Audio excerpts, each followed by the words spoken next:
എന്താ ഇങ്ങോട്ടൊക്കെ? ഗ്രന്ഥപ്പരയിൽ വെളിച്ചം കണ്ടപ്പോ ആരാവും ഈ രാത്രി നീ ഇങ്ങനെ അത്ഭുതപ്പെട്ടു? പടിയേറ്റിന്റെ ചടങ്ങുകളെ കുറിച്ച് ഒന്നുകൂടി പരിശോധിക്കണമെന്ന് തോന്നി. എല്ലാം നോക്കിക്കഴിഞ്ഞല്ലേ, ഒരുക്കങ്ങളൊക്കെ തുടങ്ങിയല്ലോ. ഉവ്വ്. എന്നാലും എവിടെയോ ഒരു കുഴപ്പം പോലെ, ഏതോ ഒരു കണ്ണി ഇപ്പോഴും ഇണങ്ങാത്തതുപോലെ. എവിടെയും ഒരു പിഴവും വന്നുകൂടാ. ഈ കൊട്ടാരത്തിന്റെ ചരിത്രത്തിൽ തന്നെ ഇത്രയും വലിയൊരു ചടങ്ങ് നടന്നിട്ടില്ല. തല മുതിർന്നവർക്ക് പോലും പടിയേറ്റിനെ കുറിച്ച് കേട്ടുകഴിവ് മാത്രമേ ഉള്ളൂ. അതുകൊണ്ടാ സംശയം കെടുത്ത് തീരാത്തേ. ഇത്ര ഒരുക്കങ്ങളൊക്കെ കൂട്ടിയിട്ടും ഈ ചടങ്ങെങ്ങാനും നടക്കാതെ വന്ന എന്താ എന്താ ഇപ്പൊ ഇങ്ങനെ ചോദിക്കാൻ? ഏയ് ഒന്നുമില്ല, വെറുതെ ഒരു സംശയം. ഒരു സംശയവും വേണ്ട, ഈ ചടങ്ങ് നടക്കും. പരദേവതകൾ എന്നെ ചതിക്കില്ല. അല്ല, ഇനി ആ കുട്ടിയെങ്ങാനും ഇതിന് തയ്യാറല്ലെന്ന്? വേണ്ട, ആ വഴിക്കുള്ള സംസാരമൊന്നും വേണ്ട. അങ്ങനെയൊക്കെ കേൾക്കാൻ തന്നെ എനിക്ക് കഴിയില്ല. തനിക്ക് വേറൊന്നും ചിന്തിക്കാനില്ലെങ്കിൽ കയ്യിലിരിക്കുന്ന ആ ഗ്രന്ഥം ഒന്ന് മറിച്ചു നോക്കുക. പടിയേറ്റ് നടക്കുമ്പോ എന്തെങ്കിലും കുറവ് എവിടെയെങ്കിലും കണ്ടാൽ ചൂണ്ടിക്കാണിക്കാലോ. തീർത്ഥാഭിഷേകം, അത് പടിയേറ്റിന് മുമ്പുള്ള പ്രധാന ചടങ്ങാ. സാഗരതീർത്ഥം, ഗംഗാതീർത്ഥം, പത്മതീർത്ഥം, ഈ തീർത്ഥങ്ങൾ കൊണ്ടാ തീർത്ഥാഭിഷേകം നടത്തുക. സപ്തസാഗരങ്ങളുടെയും ജലമിശ്രം സാഗരതീർത്ഥം. അത് കുട്ടിയുടെ സകല പാപങ്ങളും കഴുകിക്കളയും. ഗംഗാതീർത്ഥം അവളെ പരിശുദ്ധിയാക്കും. പത്മതീർത്ഥാഭിഷേകത്തോടെ മായ ഉദയപുരം സ്വരൂപത്തിലേക്ക് ദത്തെടുക്കാൻ യോഗ്യയാവും. പിന്നെ മണ്ഡപത്തിലെ 3 പടികളും ചവിട്ടിക്കയറി പീഠത്തിലിരുന്നു കഴിഞ്ഞാൽ അവൾ മകം തിരുനാൾ മായത്തമ്പുരാട്ടിയാവും. ഈ ചടങ്ങുകളൊക്കെ നടക്കുമ്പോ ആ കുട്ടിയുടെ തലയിൽ കിരീടം ഉണ്ടാവുമോ? അല്ല, ഇവിടെ രഹസ്യ സൂക്ഷിച്ചിരിക്കുന്ന ആ കിരീടം മായയെ ചൂടിക്കുമെന്നറിയാനാ. ഇവിടെ രഹസ്യ കിരീടം സൂക്ഷിച്ചിട്ടുണ്ടെന്ന് നിന്നോട് ആരാ പറഞ്ഞേ? അതൊക്കെ എനിക്കറിയാം. അല്പം സ്വാതന്ത്ര്യം നന്നായി കൊട്ടാരത്തിന്റെ അടിത്തറ കൊണ്ടാ നീ നോക്കുമല്ലോ. അറിയേണ്ടത് മാത്രം ഇയാൾ അറിഞ്ഞാൽ മതി. അല്ലാത്തതിനെ കുറിച്ച് മേലിൽ സംസാരിച്ചു പോകരുത്. മനസ്സിലായോ? മനസ്സിലായി. ആ കിരീടം കാണാൻ പോലും എനിക്ക് അവകാശമില്ലെന്ന് ഇപ്പൊ എനിക്ക് മനസ്സിലായി. അല്ലെങ്കിൽ ഞാൻ അവകാശിയാവാതിരിക്കാൻ വേണ്ടിയാണല്ലോ എന്നെ എന്റെ അമ്മ ഇവിടെ നാട്ടി പായിച്ചത്. അതിനുവേണ്ടി തന്നെയാണല്ലോ എന്റെ അച്ഛനെ കഷ്ണം കഷ്ണമായി അങ്ങ് വെട്ടിനുറുക്കിയത്. അരുത് വീരേന്ദ്ര, നീ ഇങ്ങനെ ഒന്നും പറയരുത്. എനിക്ക് ആ പാപത്തിൽ പങ്കില്ല. പത്മിനിക്ക് വേണ്ടിയാ ഞാനന്ന് വാദിച്ചത്. പക്ഷെ അതൊക്കെ വല്യമ്മാമ്മയുടെ കാലത്തല്ലേ. എനിക്ക് എന്ത് ചെയ്യാൻ കഴിയും? ഞാനത് വിശ്വസിക്കില്ല. ആ രക്തക്കഥ അങ്ങയുടെ കൈകളിലും മനസ്സിലും ഇപ്പോഴും ഉണ്ട്. കിരീടത്തെ കുറിച്ച് ഞാനൊന്ന് ചോദിച്ചപ്പോ അങ്ങയുടെ കണ്ണുകളിലും ഞാനത് കണ്ടു. എങ്കിലാ കിരീടം കാണാനുള്ള യോഗ്യത പോലെ എനിക്കില്ലെന്ന് അങ്ങ് പറയുമോ? അങ്ങനെ ഞാൻ പറഞ്ഞില്ല. എന്നാൽ ആ കിരീടം ഒരിക്കലെങ്കിലും എനിക്കൊന്ന് കാണണം.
ഇപ്പൊ നിനക്ക് വിശ്വാസമായോ?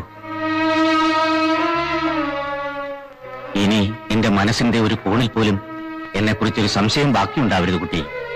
അറിയാതെയാണെങ്കിലും അങ്ങയെ വേദനിപ്പിച്ചിട്ടുണ്ടെങ്കിൽ മാപ്പാക്കണം.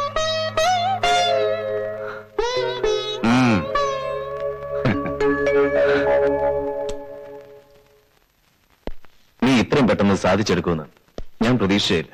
പ്രതീക്ഷകൾക്ക് വിപരീതമായാണല്ലോ ഇവിടെ എല്ലാം സംഭവിക്കുന്നത്. കിരീടം എന്റെ സ്വന്തമായി കഴിഞ്ഞാൽ ഇന്ന് ഞാൻ കോടീശ്വരൻ. ഇവിടുത്തെ മഹാരാജാവിനേക്കാൾ വലിയ കോടീശ്വരൻ. നിനക്കും നിന്റെ മായയ്ക്കും ജീവിതകാലം മുഴുവൻ സുഖമായി കഴിയാനുള്ള അത്രയും പണം ഞാൻ തരും. എനിക്കൊന്നും വേണ്ട. കിരീടം എന്റെയാണ്, എനിക്ക് അവകാശപ്പെട്ടാണെന്നൊക്കെ താനല്ലേ പറഞ്ഞത്. എടുത്തോണ്ട് പോയിക്കോ. എനിക്ക് ഇതുമായിട്ട് യാതൊരു ബന്ധവുമില്ല, പങ്കുമില്ല. അങ്ങനെ കൈയൊഴിയാറായില്ല. കിരീടവും കൊണ്ട് ഞാൻ ഈ കൊട്ടാരം വിടുന്നവരെ നീ എന്നോടൊപ്പം ഉണ്ടായിരിക്കണം. എന്നുവെച്ചാ ഇനി കക്കാനും ഞാൻ കൂട്ടുവെക്കണോ? വേണം. നീ എന്താടാ വിചാരിച്ച് ഞാൻ നിന്റെ കളിപ്പാളിയാണോ? എന്തിനാ വെറുതെ വഴക്കുണ്ടാക്കുന്നത്? വീരേന്ദ്രജി, അപ്പോ എല്ലാം നമുക്ക് സോൾവ് ചെയ്യാം. നീ ഇവന് ശരിക്കും പറഞ്ഞ് മനസ്സിലാക്കിക്കൂടെ?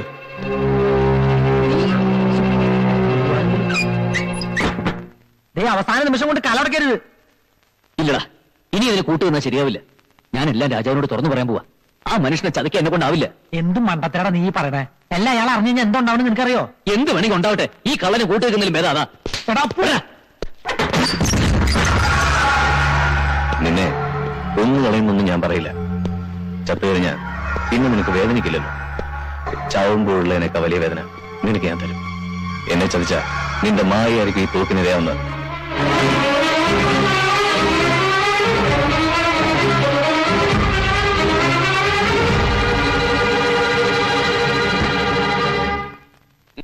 ഇറങ്ങ വേഗം ഇറങ്ങ.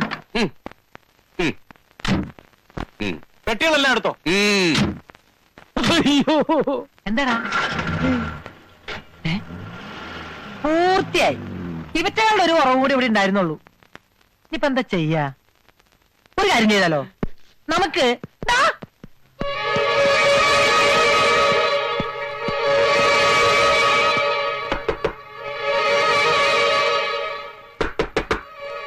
എന്താ തമ്പുരാട്ടി എവിടെ പോയി? ചോദിച്ചു കേട്ടില്ലേ തമ്പുരാട്ടി എവിടെയെന്ന്? തമ്പുരാട്ടിയോ? അമ്മയെ ഞാൻ തമ്പുരാട്ടിന്ന് വിളിക്കും. കുഞ്ഞുനാളിലുള്ള ശീല. അമ്മ എന്തേ? മായയുടെ അടുത്തേക്ക് പോണത് കണ്ടു. എന്താ സാവിത്രി? അമ്മ അന്വേഷിച്ച് ഓടി നടക്കുക, നേഴ്സറി കുട്ടിയെ പോലെ.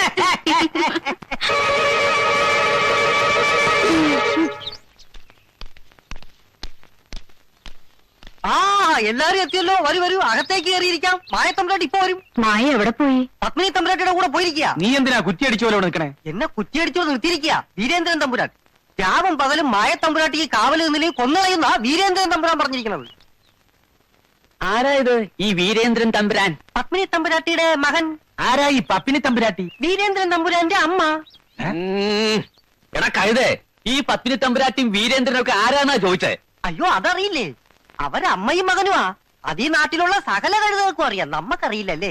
നിന്നുണ്ടല്ലോ ഈ പടിയേറ്റൊന്നോട് കഴിഞ്ഞോട്ടെ എന്റെ ചവിട്ടേറ്റ് നീ ചാവും. അതിനു മുമ്പ് ഇടിവെട്ടായിട്ട് ചാവാതെ നോക്കിക്കോ. എന്റെ അത് കരുതാവാ. കരിദേഹം എന്ന് പറയുന്ന ആവും ശരി. ആലയും ഇങ്ങോട്ട് വരൂ. ഇവനോടൊക്കെ സംസാരിച്ച് നാവിന് വാദം പിടിപ്പിക്കുന്ന എന്തിനാ? അവള് വരട്ടെ, അവളോട് തന്നെ ചോദിക്കാം. നേരാ വാ.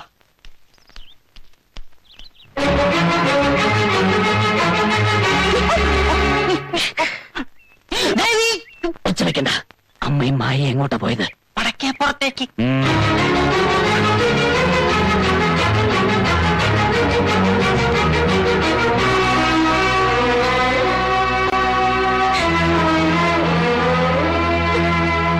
സത്യത്തിൽ നിങ്ങളെ തമ്മിൽ വേർപിരിക്കാൻ മായയുടെ വീട്ടുകാരൊരുക്കിയ ഒരു കെണിയായിരുന്നു അത്. അവരെ കുറ്റം പറയാൻ കഴിയില്ല. 10 തലമുറയ്ക്ക് കഴിയാനുള്ള സ്വത്തല്ലേ ഇവിടെ നിന്നും കിട്ടുക. വലിയ ദാരിദ്ര്യത്തിൽ കഴിയുമ്പോ ഇതുപോലൊരു മഹാഭാഗ്യം വന്നാൽ അത് കിട്ടാൻ വേണ്ടി ഇത്തിരി ക്രൂരതയൊക്കെ ആരും കാണിച്ചു പോകും. പക്ഷെ ഇത്രയും വലിയൊരു ചതിയിൽ പെടുത്തിയിട്ടും എത്രയൊക്കെ നീ അപമാനിച്ചിട്ടും ഒരല്പം പോലും നിന്നെ വെറുക്കാതെ, സ്വന്തം ജീവന് പോലും വില കൽപ്പിക്കാതെ നിനക്ക് വേണ്ടി ഇവിടെ നിന്ന് നിൽക്കുന്നില്ലേ അപ്പു? അവന് പകരം വെക്കാൻ ഈ സമ്പത്തൊന്നും തികയില്ല കുട്ടി. ഇഷ്ടപ്പെട്ട പുരുഷനിൽ നിന്നും ഇത്രയേറെ സ്നേഹം ലഭിക്കുന്നത് മുജ്ജന്മങ്ങളിൽ ഒരുപാട് പുണ്യം ചെയ്തവർക്ക്. അതനുഭവിക്കാൻ ഈ ജന്മത്തിൽ ഭാഗ്യമുള്ളവർക്ക്.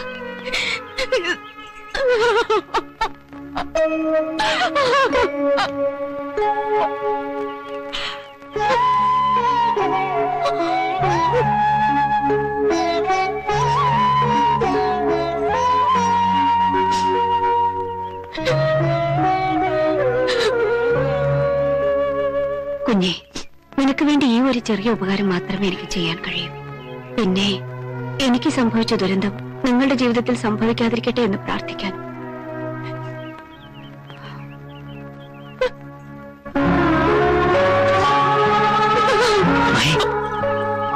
ഇപ്പൊ എല്ലാം അറിഞ്ഞില്ലേ? ഇനി നിനക്ക് തീരുമാനിക്കാം. രാജകുമാരിയായിട്ട് ഇവിടെ കഴിയണമെങ്കിൽ ആവാം. നിന്റെ ഒരു ആഗ്രഹത്തിനും അപ്പോട്ടെ എതിരെ നിൽക്കില്ല.